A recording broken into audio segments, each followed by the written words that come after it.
자, 이어서 그러면은 일본 계속 해봅시다. 우리 이제 앞에서 조mon과 야요이 시대, 선사 시대에 대해서 배웠죠. 어찌 보면 이 야요이 시대에서 특징이 뭐였어요? 이제 도레인의 영향으로 맞죠? 선진 문물을 일본이 받아들이게 되면서 이제 일본에도 진짜 작은 나라들이 생긴 거지. 조그만 나라들이 아주 조금만 그런 나라들이 생겼단 말이야. 요런 게 1세기 때는 뭐 몰라도 되지만 몇 개? 한 100개 정도 있었는데 그 100개 중에서 하나였던 누구? 노국이라는 나라가 어디까지 찾아간다? 노국이라는 100개 중에서 지금 5세기 주도지만 1세기라 치면 100개 중에서 일본에 있던 노국이라는 나라가 어디? 중국을 찾아갔단 말이에요. 근데 그 1세기의 중국의 나라가 뭐다? 한 나라 만나서 친해지고 싶어요. 이런 식으로 해가지고 지냈다가 교류를 했다 이겁니다. 지금 되겠죠? 자, 그래서 또 3세기쯤 되니까 그 100개가 통합된 거야. 통합돼가지고 요 조그만 나라가 이제 나라 크기 좀 커진 거지. 이런 식으로 좀 커져서 몇 개만 살아남아. 한 30개 살아남았단 말이야. 30개 살아남았는데 그 중에서 대빵나라가 어디야? 대빵나라가 야마타이국이라는 거고 거기서 제일 유명한 왕이 누구? 히미코 여왕이라는 애가 또 뭐 이때 중국을 찾아가서 친해지고 싶어요. 친해지고 싶다 됐으네. 막 이런 식으로 했다 이겁니다. 되겠죠? 이제 본격적으로 이제 4세기부터 한번 보겠습니다. 지금 3세기까지 배웠죠? 3세기까지. 기원전 3세기에서 3세기까지 안 지워졌죠? 기원전 3세기에서 3세기까지 야요이를 봤으면 이제 4세기 갑시다. 4세기 되니까 이제 일본이 얘들아 엄청난 변화가 생기는 거야. 엄청난 변화. 이때도 또 누가 온다? 이 도레인 애들이 엄청나게 유입이 돼요. 도레인 애들이. 특히 기원전 3세기 때 가고 4세기 때. 가고 우리 예전에 배웠어 얘들아. 기원전이에요. 죄송합니다. 기원 후 4세기는 엄청난 변화가 또 있었죠. 왜? 4세기 때 뭐 중국에서도 지금 5세기 지도를 그랬지만 4세기에 뭐 그 5호에 남아 5호가 남아하면서 중국에서도 엄청난 변화가 생기죠. 진나라가 멸망하고 밑으로 내려가서 동진되는 거 그런 거. 그리고 우리 백제가 전성기 되면서 특히 일본이랑 연계된다고 했어. 일본이랑 교류한 그 근조광 때 칠지도 이런 거 배웠던 게 4세기란 말이야. 자, 그래서 일본에도 엄청난 변화가 생긴다. 뭐 그러니까 백제들이 많이 왔겠죠. 도레인들. 되겠나? 몇 세기? 4세기. 맞지? 얘들이 오면서 일본에서 드디어 아까 전에 3세기에는 한 30개 남아있다 했잖아. 이게 하나로 통일이 돼.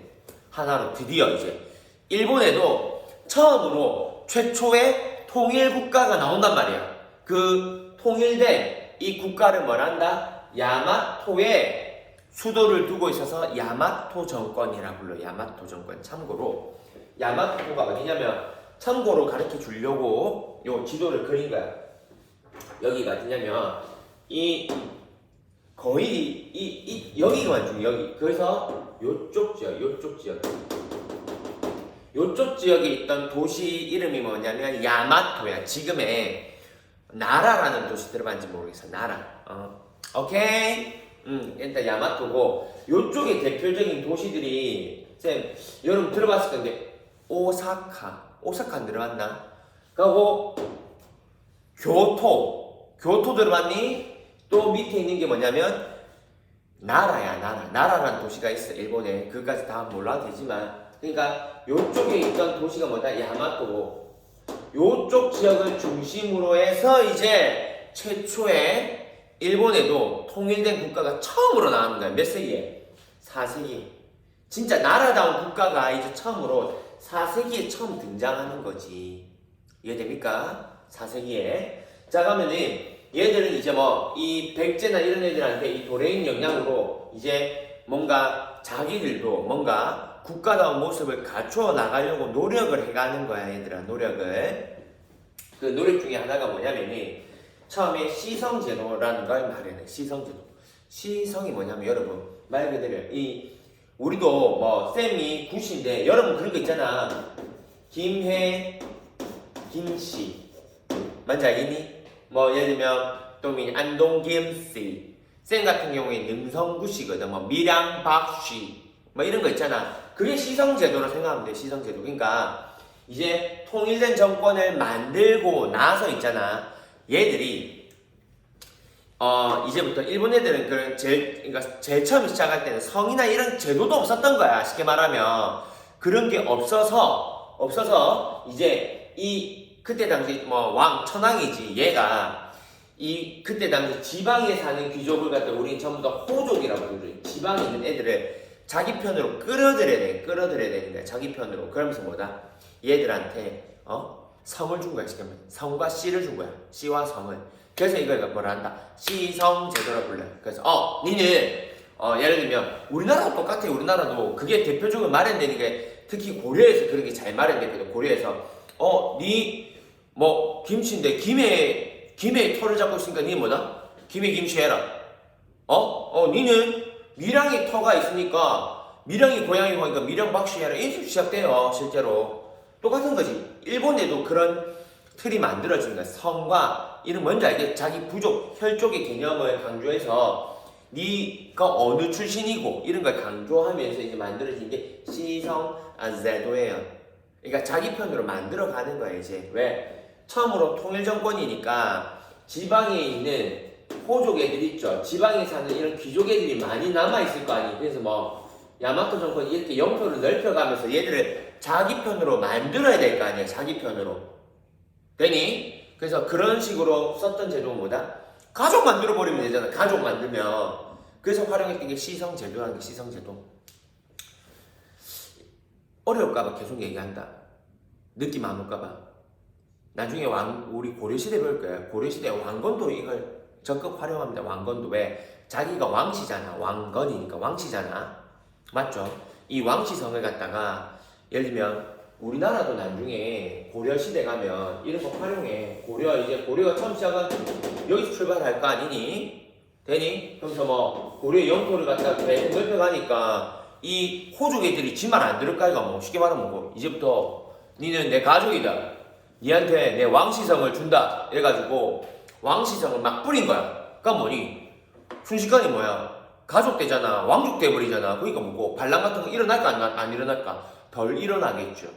이해되나? 그런 것처럼 이 야마토 정권도 그런 정책을 쓴 거야. 그 제도, 일본 애들이 썼던 그 제도 이름이 뭐다? 시성제도라는 거야. 즉 쉽게 말해서 왕권 강화시키려고 한 거야. 자기 편으로 다 말 안 듣는 이 호족, 이 귀족 애들을 자기 편으로 만들기 위해서 썼던 제도예요. 되나?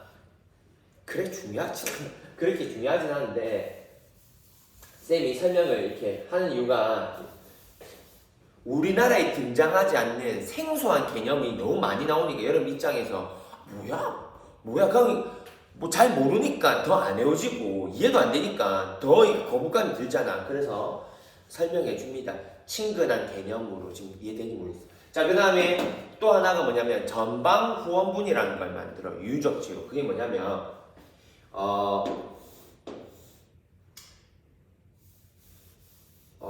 그릴 데가 없다. 큰일 났다. 무덤이야. 시경은 전방후원분 얘들아 무덤이야. 무덤인데 무덤 크기가 엄청나게 커요. 진짜 몇 미터짜리야. 쉽게 말하면 피라미드 있죠. 피라미드보다 훨씬 커요. 이게 진짜 개 커 이거에. 그래서 전방후원분 뜻이 뭐냐면 이런 거야. 이렇게 생겼어. 무덤을 위성사진, 그러니까 위에서 드론으로 촬영해야 돼. 그만큼 커. 이게 엄청 커가지고 진짜 개 커. 이 실제 보면 그러니까 앞에는 네모나고 뒤에는 둥그렇게 생겼어. 마치 열쇠키 모양처럼. 그래서 전방 앞전체 앞에는 한자로 하면 방이 네모거든. 그래서 앞에는 네모난 모양이고 뒤쪽에는 뭐다? 동그란 무덤이다. 이래서 이게 전방후원이야. 위에서 위성사진 위에서 이렇게 찍으니까 뭔지 알겠지? 위에서 이렇게 보니까 이렇게 생겼더란 말이야. 그래서 전방후원. 이게 얘들아 무덤을 크게 크게 지을 수 있다는 것은 뭐니? 그만큼 이 인력을 사람들 많이 동원할 수 있었단 말이고 그만큼 왕권이 어땠단 말이야? 셌단 말이야. 언제부터? 4세기 야마토 정권부터는 그런 모습이 나타나는 거야. 봐봐. 이 천황 왕이 등장해서 뭐니 말 안 듣는 귀족 애들 자기 편을 끌어들이죠. 어떻게 하면서 자기 씨나 성을 주면서 마치 시와 성을 뿌리면서 자기 편으로 만들어내고 그리고 왕권이 강화됐다는 증거가 뭐야? 무덤을 이따만씩 크게 만든다는 거네. 그만큼 왕권이 강했다는 거지. 점차. 되나? 우리나라 쌤이 그런 말 했잖아. 예전에 뭐 청동기 되면서 고인돌을 쓸데없이 도롱기고 있었니? 그만큼 이제 또 뭔가 계급, 군장이라는 존재가 출현했다는 증거가 고인돌이라 했잖아. 똑같은 거야. 되겠죠? 이런 엄청나게 큰 무덤을 만들고 있었다는 거는 이제 천황의 왕권이 점차 강해지고 있었다. 이 말이지. 근데 시험에 나오는 거는 수능 모의고사에서 중요한 건 뭐야? 야마토 정권의 5세기쯤 되면 야마토 정권이 보면 4에서 7세기까지잖아. 근데 5세기쯤 되면 이제 얘들 이제 느끼는 거야. 이제 점차 이 영토가 넓어지면서 새로운 문물, 이 도레인의 영향을 맛본 거잖아. 그러니까 뭐 일본에 맨날 지네들끼리 이렇게 꽁냥꽁냥 살면은 발전이 있어 없어? 없잖아. 그게 뭐니? 이 도레인 중국이나 우리나라 한국으로부터 우수한 선지 문물을 받아들여야 될 필요성을 느낀 거야. 솔직히 말해서 그때 당시에 우리나라보다 훨씬 더 발전된 문물을 들고 있던 나라 어디야? 중국이죠. 그러니까 중국을 찾아가는 거지. 특히 일본 입장에서 봐봐. 일본 입장에서는 얘들아. 일본 입장에서는 그때 당시에 5세기가 보면 위쪽에 북이 아래쪽에는 송제 이런 나라가 있었거든. 그래서 우리 이걸 뭐래? 위진 남북조 시대라 부르잖아. 위진 남북조 시대. 맞지? 위진 남북조 시대. 그래서 일본 입장에서는 위쪽이 가까워, 아래쪽이 가까워. 아래쪽이 가깝죠. 딱 보기에도. 그래서 뭐다?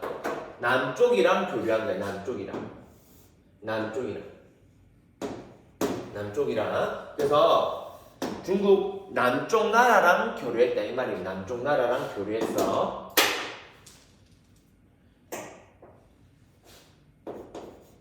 요거 됩니까? 이 교류를 통해서 특히 우리나라 백제랑도 관련돼 있지만 이런 교류를 통해서 이제 야마토 정도 훨씬 더 성장이 되는 거야. 왜? 새로운 문물, 선진 문물을 계속 받아들이게 되니까 얘들이 그러다가 이제 몇 세기 되면 중요한 게 7세기야. 7세기 되면 정권은 야마토 정권 얘들이 최대 전성기를 찍는 거야. 야마토 정권 안에서 최대 전성기를 찍으니 이 문화를 뭐라 한다? 아스카 문화라고 불러. 아스카 문화. 즉 야마토 정권 이 전체 안에서 요 안에서 아스카라는 지역이 도시가 있는 거야. 이 도시에 엄청난 문화 발전, 쉽게 말하면 특별시 같은 게 생겼다 생각하면 야마토 정권 안에 특별시 같은 게 아스카라는 지역이야. 아스카에 문화가 엄청나게 발전했단 말이야. 이게 몇 세기? 7세기란 말이야. 7세기. 지금 쌤말 이해돼요? 이게 전부 다 야마토라는 나라 안에서 어떤 도시가 있다? 아스카라는 도시가 또 있는 거야. 이 도시가 특히 엄청나게 발전했더란 말이야. 몇 세기 되니까? 7세기 되니까. 누가 나타나면서? 쇼토쿠 테자란 애가 빨간색이죠. 쇼토쿠 테자란 애가 나타나면서 얘가 엄청나게 이 야마토 정권을 훨씬 더 개발전시켜 놓는 거야. 어떻게? 얘가 이 중국이나 이 우리나라 고구려 백제 신라로부터 엄청난 문화를 받아들입니다. 특히 불교와 율령을 즉 이제 일본도 이제 우리나라나 중국 스타일로 바뀌어가는 거예요. 그게 고도로 성장하는 길이니까. 그래서 딱 봐도 불교 외국인이 왕권 강하겠죠. 맞잖아. 그래서 불교나 율령을 수용하고 그 대표적인 증거가 뭐냐? 그게 현존하는 최고의 오래된 목탑이 있는 호류사 5층 목탑입니다. 이런 거 봤을 때 이 7세기에 쇼토쿠 태자가 되면서 불교가 엄청나게 유행했구나. 불교 문화가. 그걸 알 수 있는 거야. 특히 아스카 문화가 불교 문화거든. 불교 문화. 됩니까? 그러면서 이제 뭐 계속 일본 애들이 특히 뭐 중국을 배우러 간 거야. 중국을 배우러. 그래서 이런 애들은 뭐라 하냐면 아까 얘기했죠. 이 도자가 뭐냐면 물 건너갈 도야. 물 건너가는 도자야. 즉 뭐다? 일본 입장에서 봐봐. 물 계속 건너가죠. 바다 건너가잖아. 바다 건너가서 어디까지? 당나라까지 배우러 간 거야. 지금 7세기죠. 7세기니까 이제 당나라 있단 말이야. 당나라 배우러 갔고 얘들이 열심히 배우는 거야. 뭐 일본을 발전시키기 위해서 발전시켜가지고 이제 다시 돌아온 거지. 유학생이니까 지그집을 다시 돌아왔잖아. 근데 문제가 뭐냐? 일본은 아직까지 발전이 덜 돼 있더란 말이야. 왜? 중국이나 우리나라 가보니까 엄청나게 발전이 그렇게 돼 있던데 되겠지? 종쳤다. 잠시 한번 끊고